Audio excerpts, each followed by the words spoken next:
सबको नमस्कार। दिल्ली में अभी तक 3515 केस कल रात तक हुए हैं, लगभग 3500। इनमें से 1100 लोग ठीक होके अपने घर चले गए हैं। 59 लोगों की मौत हो गई और 2362 अभी एक्टिव हैं।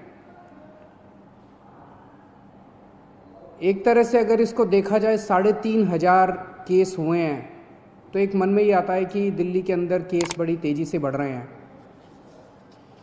लेकिन दिल्ली में हमने निर्णय लिया कि हम टेस्ट खूब कराएंगे ताकि पता चल जाए कि कौन संक्रमित है, कौन इन्फेक्टेड है, और जो इन्फेक्टेड है उसका फिर इलाज कराया जा सके, उसको फिर अलग किया जा सके ताकि वो और लोगों को ना फैलाए। दिल्ली के अंदर जितने लोग इन्फेक्टेड मिले 3500, उनमें मरने वालों की भी संख्या 59 है, जो अन्य देश और अन्य राज्यों के मुकाबले में अगर रेशो देखा जाए तो वो भी लगभग कम है। लेकिन फिर भी अपने को इसको और कम करना है। हम पूरी कोशिश कर रहे हैं और पूरी दिल्ली के अंदर खूब सारे कंटेनमेंट जोन्स बनाए हैं। कंटेनमेंट जोन्स, अब कई कंटेनमेंट जोन्स हैं जो ठीक होके खुलते भी जा रहे हैं और सारी मशीनरी लगी हुई है, सब लोग लगे हुए हैं।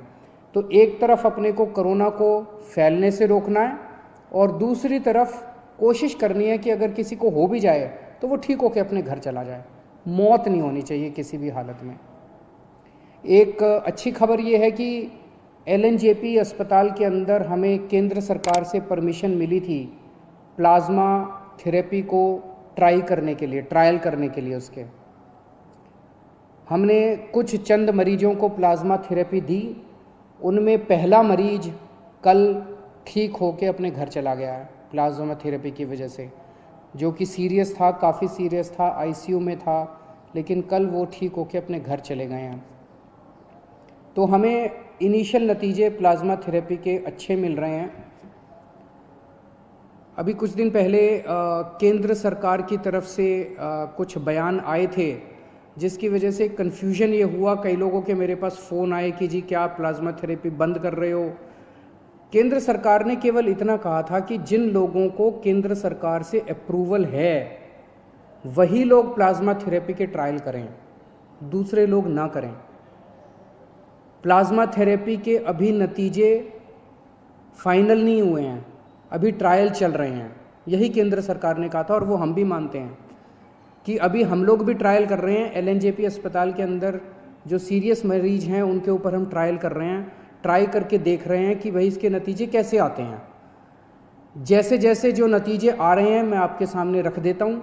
शुरुआती नतीजे अच्छे आए हैं, लेकिन उम्मीद करते हैं कि आगे भी अच्छे नतीजे आएंगे ताकि अपने को एक समाधान मिल सकेगा। तो कुछ लोगों ने कहा कि क्या आप बंद कर रहे हैं? नहीं, दिल्ली के अंदर प्लाज्मा थेरेपी के ट्रायल पूरी ज़ोर शोर से चल रहे हैं और जैसे जैसे जो नतीजे आएंगे मैं आपको बताता जाऊंगा। इस वक्त सबसे बड़ी मार गरीबों को लगी है। रोज़ कमाने खाने वालों को बहुत बुरी मार लगी है। उनके घर में तो खाने पीने के लाले पड़ गए हैं। तो अपनी तरफ से हम पूरी कोशिश कर रहे हैं। हमने इस महीने हम राशन दुगना दे रहे हैं मुफ्त में। हर महीने नॉर्मली 5-5 किलो राशन दिया जाता था। पिछले हफ्ते हमने 1.5 गुना दिया था, 7.5 किलो राशन प्रति व्यक्ति दिया था। इस महीने हम लोग 10 किलो राशन प्रति व्यक्ति दे रहे हैं ताकि आपका घर चलता रहे, आपका खाना चलता रहे, आपके घर में खाने की दिक्कत ना हो।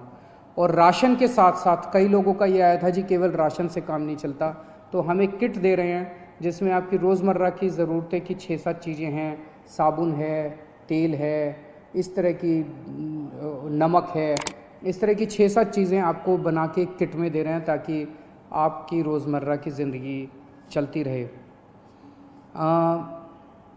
कोटा के अंदर हमारे दिल्ली के कुछ बच्चे जो IIT की तैयारी करने के लिए गए थे वो फंसे हुए थे। उनके कई मैसेजेस आते थे मेरे पास पिछले कुछ दिनों से कि जी हमें वापस बुलाओ। मेरे हाथ बंधे हुए थे क्योंकि केंद्र सरकार की मंजूरी के बिना हम कोई एक्शन नहीं लेना चाहते थे। परसों केंद्र सरकार ने मंजूरी दे दी है। आज दिल्ली से लगभग 40 बसें कोटा जा रही हैं और मुझे उम्मीद है कि शायद कल ये बसें उन बच्चों को लेकर वापस आ जाएंगी और मुझे खुशी है कि वो बच्चे अब अपने माँ बाप से मिल पाएंगे। मैं उनको यही कहना चाहता हूँ कि आने के बाद 14 दिन तक अपने घर में सेल्फ़ क्वारंटाइन करना है ताकि दूसरों को ना फैले, आपके घर के लोगों को भी ना फैले और दूसरे लोगों को भी ना फैले। आप तन मन धन देश के नाम समर्पित करके आम आदमी पार्टी में आए थे। यही मौका है अपनी देशभक्ति और अपने जज्बे को देश के लिए समर्पित करने का। आप बिल्कुल निडर होके इस वक्त जनता की सेवा कीजिए। एक तो ये करना है कि अपने इलाके के अंदर किसी को भूखे नहीं मरने देना, अपने इलाके के अंदर किसी को भी कोई भी किसी भी चीज़ की किसी को ज़रूरत है, आप आगे बढ़ के उसकी मदद कीजिए। ये पुण्य का काम भी है, ये देशभक्ति का काम भी है और बिल्कुल निडर होके आप लोग काम कीजिए। अपनी भी सुरक्षा रखिए, सोशल डिस्टेंसिंग रखिए, अपनी भी सुरक्षा रखिए। लेकिन जो भी इस वक्त ज़रूरत में है, बहुत गरीब लोगों की मैं कहानियाँ सोशल मीडिया पे पढ़ता रहता हूँ, लोगों से सुनता रहता हूँ और बहुत दर्दनाक कई लोगों के दिक्कत हो रही है, उन सब की मदद करनी है। और अगर कुछ भी मेरी ज़रूरत पड़े, सरकार की ज़रूरत पड़े, हमें भी बताते रहिएगा। बहुत बहुत शुक्रिया।